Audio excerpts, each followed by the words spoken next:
आज हम सुनने वाले हैं कहानी मूर्खता की मौत। एक जंगल में आमने सामने दो पेड़ थे। एक पेड़ पर चिड़िया घोंसला बनाकर रहती थी, दूसरे पर कौवा। कौवा स्वभाव से दुष्ट और मूर्ख भी था। वह अक्सर चिड़िया को तंग किया करता था। वह जब दाना चुगने जाती तो कौवा उसके घोंसले में घुसकर उसके अंडे तोड़ जाता। बेचारी चिड़िया रोकर रह जाती। कमज़ोर होने के कारण कौवे को ना तो कुछ कह पाती, ना उसका कुछ बिगाड़ ही पाती। हमेशा सोचती रहती कि कौवे को दुष्टता का मज़ा कैसे चखाया जाए। बहुत सोचने के बाद आखिर चिड़िया को एक उपाय सूझ ही गया।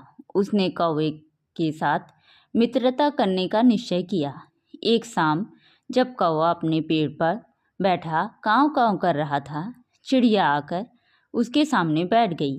2 पल बाद बोली, कौवे भैया, आज तो बड़ा सुंदर गाना गा रहे हो, बड़ी मौज में है।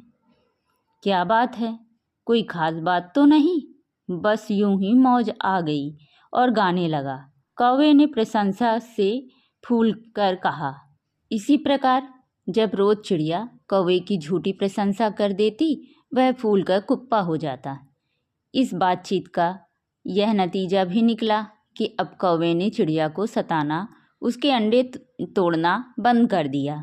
अब वह घंटों चिड़िया के पास बैठ उससे मुँह से अपनी झूठी प्रशंसा सुनता रहता। एक दिन चिड़िया ने कहा, कौवे भैया, क्यों ना हम अपनी मित्रता पक्की कर लें? वह कैसे? कौवे ने पूछा। चिड़िया ने उत्तर दिया, हम दोनों एक दूसरे का अंडा खा लें, इससे हमारी दोस्ती और भी पक्की हो जाएगी। कौवा मान गया। उसने अपना अंडा लाकर दिया। चिड़िया ने चोंच से फोड़ उसे खा लिया। फिर चिड़िया अपना एक अंडा उठा लाई। कौवा जब उसे फोड़ने लगा तो उसे रोकते हुए चिड़िया ने कहा, कौवे भैया, तुम्हारी चोंच बहुत गंदी हो रही है, पहले इसे पानी से धो आओ, फिर अंडा खाना। ठीक है, धो आता हूँ, कहकर कौवा उड़कर कुएं के पास गया और उसने पानी मांगा। कुआं बोला, घड़ा ले आओ और मुझसे पानी निकाल लो। तब कौवे ने कुम्हार के पास जाकर उससे घड़ा मांगा। कुम्हार ने कहा, कहीं से मिट्टी ले आओ, घड़ा बना दूंगा। कौवा मिट्टी के टीले के पास जाकर उससे मिट्टी मांगने लगा। तब टीले ने कहा, किसी हिरण को बुला लाओ, वह अपने सींगों से मिट्टी खोद देगा।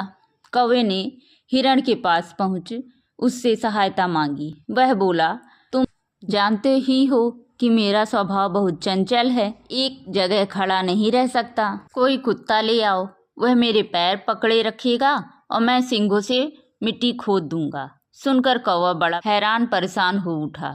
उसे चिड़िया पर गुस्सा आने लगा, पर अब इतनी दूर आ चुका था, इसलिए कर भी क्या सकता था। बिना चोंच धोए वापस जाना उसका अपमान था। सो खींचता हुआ एक कुत्ते के पास जाकर सारी बात बताते हुए बोला, कुत्ते भैया, अब तुम चलकर हिरण के पैर पकड़े रखो ताकि वह सींग से मिट्टी खोद दे। वह मिट्टी मैं कुम्हार के पास ले जाऊं तो वह घड़ा बना दे। घड़ा लेकर कुएं के पास जाऊं, पानी खींचूं और चोंच धोऊं।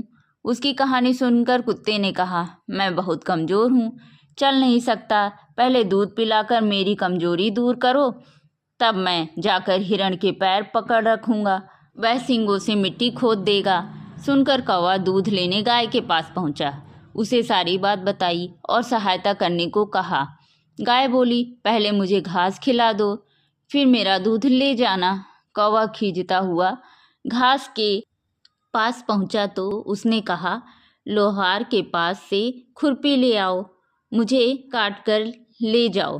किस्मत का मारा कौवा हार कर लोहार के पास पहुंचकर बोला, लोहार भैया, मुझे एक खुरपी बना दो जिससे घास काट कर गाय को खिलाऊं, वह दूध दे तो कुत्ते को पिलाऊं, कुत्ता हिरण की टांग पकड़े तो वह मिट्टी खोदे, मिट्टी से लेकर कुम्हार को दूं तो वह घड़ा बना दे, वह घड़े से कुएं से पानी निकालूं, पानी से चोंच साफ कर चिड़िया का अंडा खा लूं, जिससे हमारी दोस्ती गहरी हो सके।